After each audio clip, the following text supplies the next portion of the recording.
دیکھنے والوں نے یہ رنگ نرالا دیکھا۔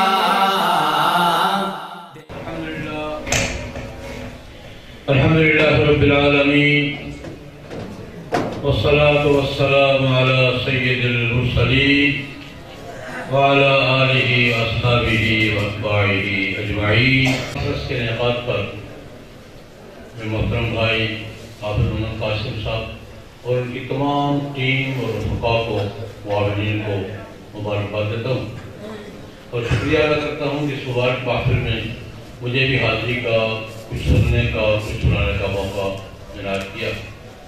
اللہ اور دین حق کی باتیں علم میں آئے، سمجھ میں آئے، اللہ پاک عمل کی توفیق سے۔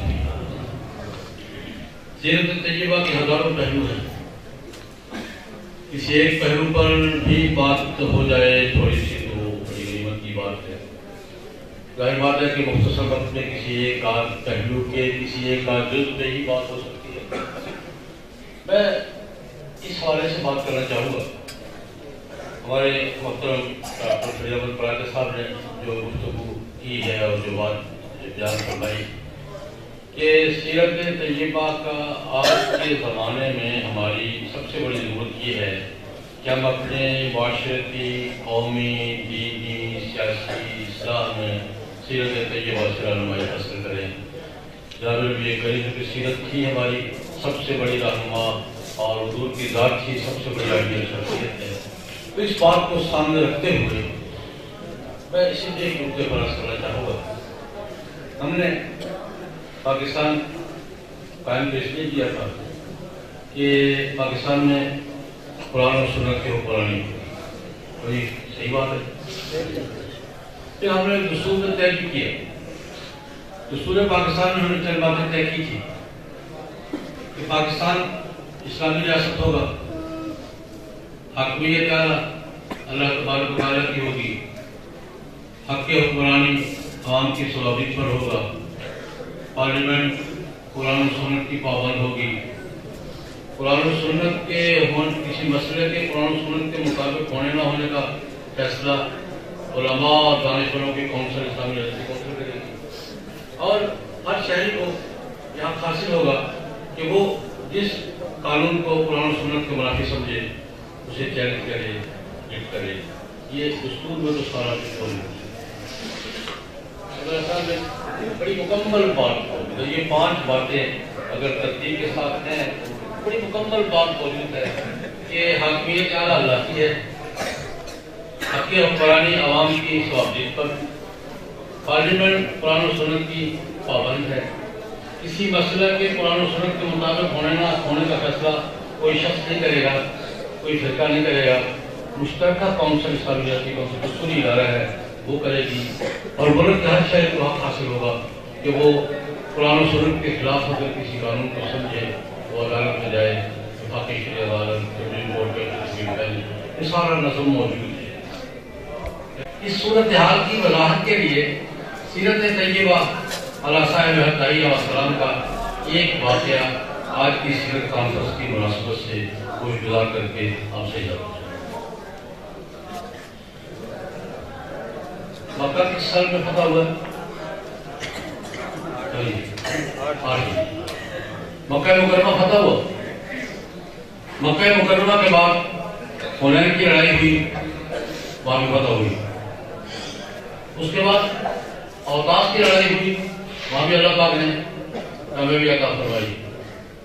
ان 3 جنگوں کے بعد اسی سفر میں جناب نبی کریم صلی اللہ علیہ وسلم نے 4تھے نمبر پر طائف کا محاصرہ کیا۔ اللہ کی قدرت، طائف کا محاصرہ کامیاب نہیں ہوا، مکہ فتح ہو گیا، حنین فتح ہو گیا، اوطاس فتح ہو گیا۔ طائف کا محاصرہ 17-18 دن رہا، بات نہیں پڑی، محاصرہ اٹھا کر حضور مدینہ منورہ واپس تشریف لے گئے کہ چلو پھر کسی موقع پر مورچہ چھوڑا نہیں، پھر کسی موقع پر سے۔ طائف میں بنو ثقیف آباد تھے،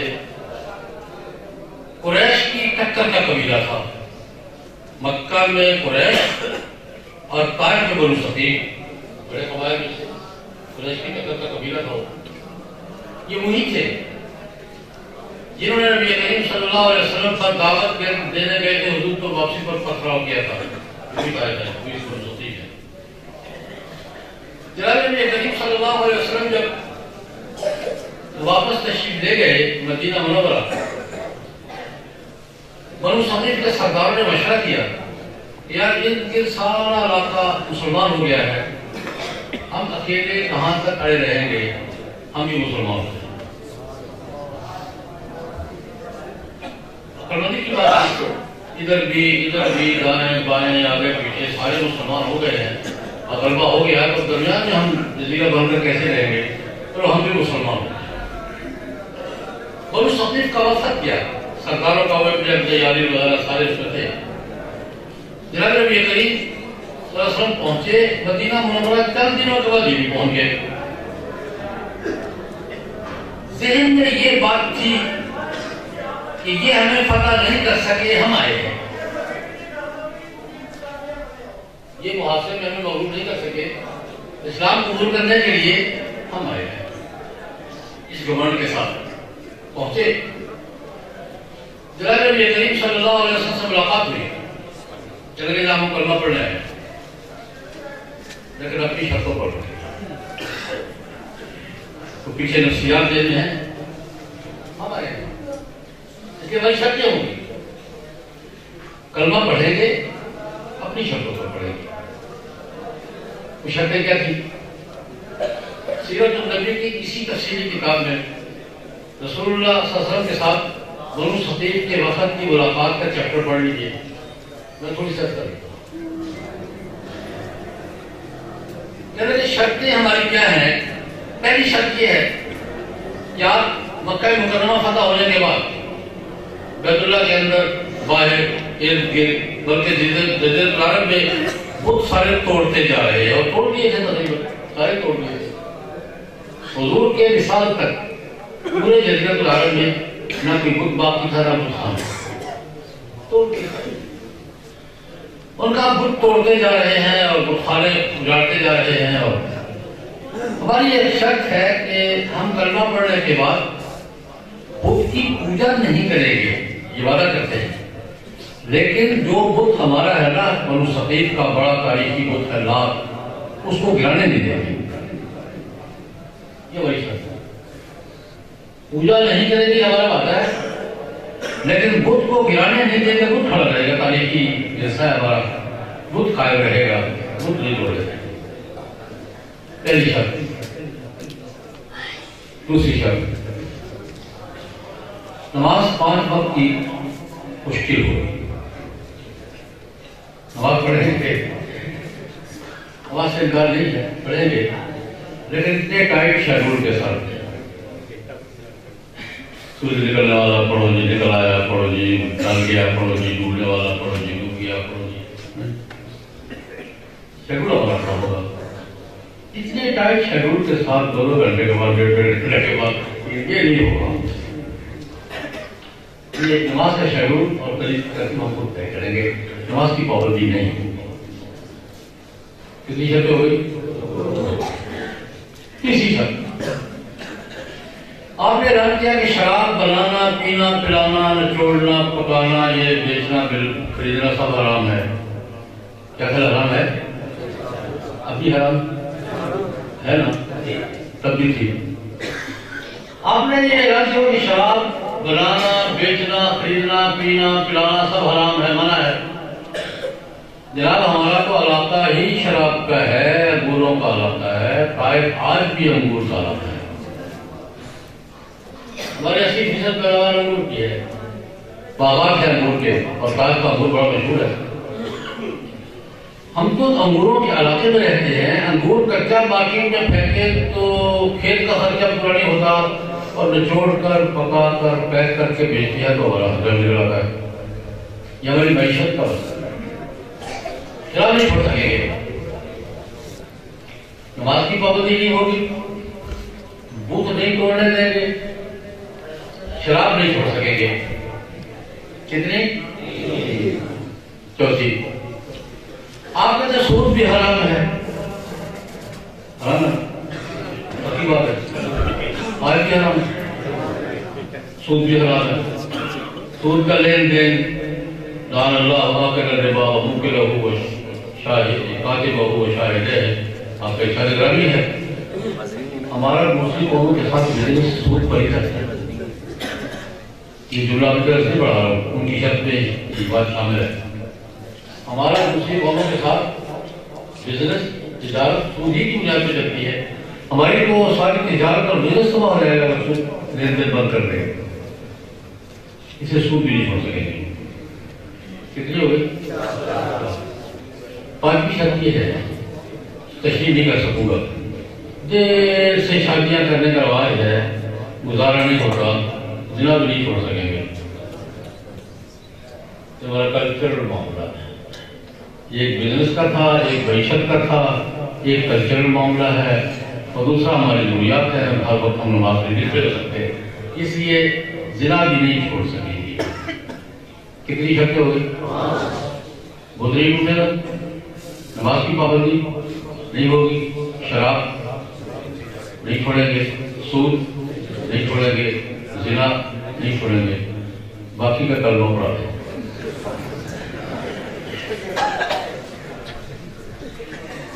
کرنے تو کچھ رہ گیا، یہ ہماری 5 شرطیں ہیں۔ میں اب سارا نہیں بیان کر رہا، تاریخ سیرت کی کسی کتاب میں بنو ثقیف کے وفد کی ملاقات میں چیپٹر پڑھ رہا ہے۔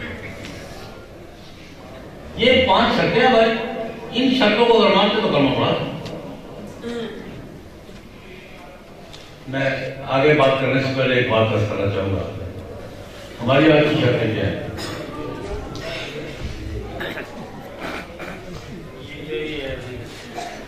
شخصی طور پر، فرد کے طور پر ہم لوگ سارے مسلمان ہیں، لیکن اجتماعی طور پر بطور سوسائٹی اسلام کو بطور سسٹم قبول کرنے میں ہماری بھی کچھ شرطیں ہیں یا نہیں ہیں؟ کون سی ہیں؟ اسلام بحثیت نظام کیا ہے، اور سوسائٹی بحثیت سوسائٹی مذہب کی بالادستی کو قبول کرے، ہماری شرطیں نہیں۔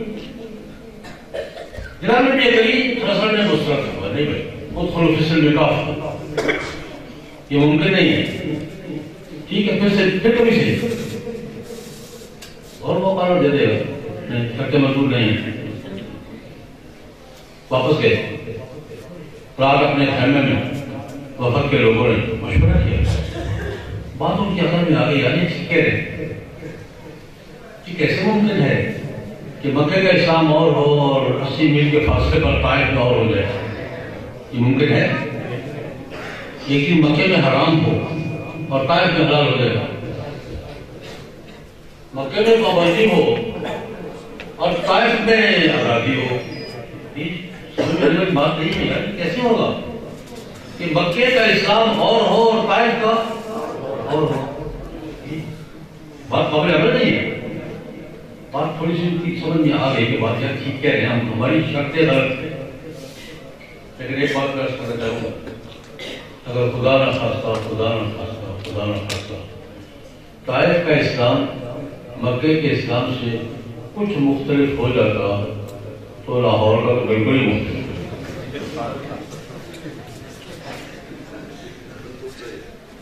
80 میل کے فاصلے پر اگر یہ کچھ ہو جاتا تو لاہور تک پہنچتے اسلام کے پہلے کیا رہتا؟ اسے لوگ مانے بھائی، بات ان کی سمجھ میں آ گئی، گئے مشورہ کیا، ایک رات زیادہ دیر نہیں ہوئی، طائف واپس نہیں گئے، وہیں اپنے خیمے میں گئے، رات کو مشورہ کیا، بات کھوپڑی میں آئی، یار یہ ٹھیک کہتے ہیں، یہ نہیں کر سکتے، اور یہ کوئی شرط لگانی نہیں چاہیے۔ صبح آئے، جناب ہم سے غلطی ہوئی، شرطیں واپس کلمہ پڑھی، شرطیں واپس کلمہ پڑھا، بنو ثقیف پوری قوم کی طرف سے، 5 آدمیوں نے نہیں، پوری قوم کی طرف سے کلمہ پڑھا، اور پورے کا پورا قبیلہ کیا ہو گیا؟ مسلمان ہو گیا۔ میں ایک بات اور اضافہ کرنا چاہوں گا، ان کو تو ایک رات میں سمجھ میں آ گئی تھی بات، ہم 70 سال سے اڑے ہوئے ہیں، ہمارا دیر پھنسا ہوا کوئی 60 سال ہو گئے، یہ بھی نہیں ہوگا، یہ بھی نہیں ہوگا، یہ بھی نہیں ہوگا، یہ بھی نہیں ہوگا، 50 سال ہوگا۔ آج سیرت طیبہ کا جناب نبی کریم صلی اللہ علیہ وسلم کے اسوہ مبارکہ کا سب سے بڑا پیغام ہمارے لیے ہے، میرے اور آپ کے لیے، اپنی شرطوں پر غور کرو، اپنے طرز عمل پر نظر ثانی کرو، جناب نبی کریم صلی اللہ علیہ وسلم کے نقش قدم پر چلیں گے تو مسائل حل ہوں گے، مشکلات دور ہوگی۔ ایک مثال رکھ کے بات سمجھتا ہوں، آج ہمارے مسائل کی ایک لمبی فہرست ہے، بہت لمبی فہرست ہے۔ ابھی پچھلے دنوں ہمارے وزیر محترم نے فیصلہ آباد میں بڑے اسپتال کا افتتاح کیا اور فرمایا کہ دفاعی ریاست ہماری ضرورت ہے، جملہ بڑا اپنا ہوگا۔ اور ابھی میاں شہباز شریف صاحب نے بلا سود قرضے دینے کی مہم شروع کی ہے، تو اس کی افتتاحی تقریب میں بھی انہوں نے کیا فرمایا ہے کہ ہمیں دفاعی ریاست قائم کرنے جا رہے ہیں۔ میں یہ عرض کرنا چاہوں گا، دفاعی ریاست کا آغاز کس نے کیا تھا؟ دفاعی ریاست کا نقطہ آغاز کیا تھا؟ 0 پوائنٹ کہاں سے شروع ہوا تھا؟ دفاعی ریاست آج بھی دنیا میں سب سے بڑی آئیڈیل دفاعی ریاست خلافت راشدہ کو مانا جاتا ہے۔ آج بھی پوری دنیا میں بلا تفریق دفاعی ریاست میں، ویلفیئر اسٹیٹ میں آئیڈیل سسٹم سب سے زیادہ جس کا مانا جاتا ہے خلافت راشدہ کا۔ میں نے اسلام آباد بری میں کنونشن کا بیان بحث کیا کہ یار مغرب نے یہ سسٹم ہم سے لیا ہے، ہم مغرب سے کیوں لے رہے ہیں؟ اوریجنل سورس سے کیوں لیتے ہیں؟ سیکنڈری سورس سے کیوں لیتے ہیں؟ یہ مغرب نے یہ سسٹم کہاں سے لیا؟ کہتے ہم نے لیا ہے؟ آج نارمے چل رہے، نارمے میں سوشل بینیفٹس کا جو سسٹم ہے اس کا نام ہی رولر لا ہے۔ بچوں کو جو وظیفہ دیا جاتا ہے اس کو اوور راؤنڈ کہتے ہیں، کہتے ہیں اوور سے لیا ہم نے۔ برطانیہ والوں سے مجھے کہتے ہیں اوور سے لیا ہے۔ میں یہ عرض کرتا ہوں میاں نواز شریف صاحب سے بھی، شہباز شریف صاحب سے بھی، ویلفیئر اسٹیٹ ہماری منزل ہے، لیکن ویلفیئر اسٹیٹ بواسطہ یورپ نہیں، براہ راست خلافت راشدہ سے۔ تو کیا خیال ہے؟ ویلفیئر اسٹیٹ دفاعی ریاست بواسطہ یورپ نہیں، دفاعی ریاست بلا واسطہ براہ راست سے خلافت راشدہ سے۔ اور اگر خلافت راشدہ سے براہ راست دفاعی سسٹم لیں گے، فلاحی سسٹم لیں گے، تو نتیجہ کیا ہوگا؟ ایک چھوٹا سا واقعہ عرض کر کے اس کی برکت کیا ہے؟ بڑے حضرت عمر کی بات نہیں کرتا، چھوٹے حضرت عمر کی بات۔ چھوٹے حضرت عمر کون؟ کتاب الانبار میں ایک واقعہ لکھا ہے امام ابو عبید قاسم علیہ السلام نے چھوٹے حضرت عمر کے دور کا، جب یہ ویلفیئر اسٹیٹ ایک معیار پہ پہنچ گئی تھی، یہ منظم ہو گئی تھی۔ عراق کے گورنر تھے برہمی، انہوں نے امیر المومنین عمر بن عبدالعزیز کو خط لکھا دمشق میں، یہ کوفے میں تھے، وہ دمشق میں تھے۔ صوبے کے گورنر نے وفاقی امیر کو خط لکھا کہ میرے صوبے کا سارا سال کا ریونیو وصول ہو کر بجٹ پورا ہو کے پیسے بچ گئے، فاضل بجٹ ہے، رقم بچ گئی ہے، کیا کروں؟ سارے سال کے خرچے پورے ہونے کے بعد پیسے بچ گئے، کیا کرو؟ انہوں نے جواب دیا ایسا کرو، اعلان کرو پورے صوبے میں جو لوگ مقروض ہوں، اپنا قرضہ ادا کرنے کی پوزیشن میں نہ ہوں، ان کے قرضے ادا۔ عبدالحمید نے خط لکھا کہ حضرت آپ کے حکم سے پہلے یہ کام کر چکا،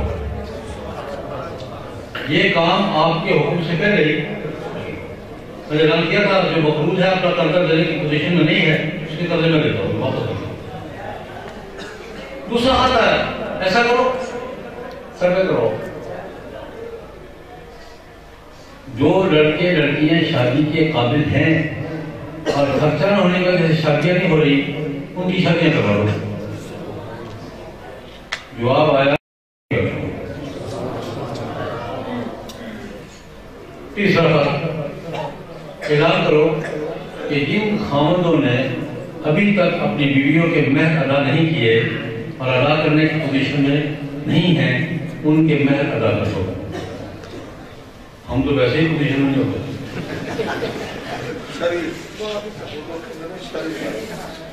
ہم تو ویسے ہی پوزیشن میں نہیں ہوتے.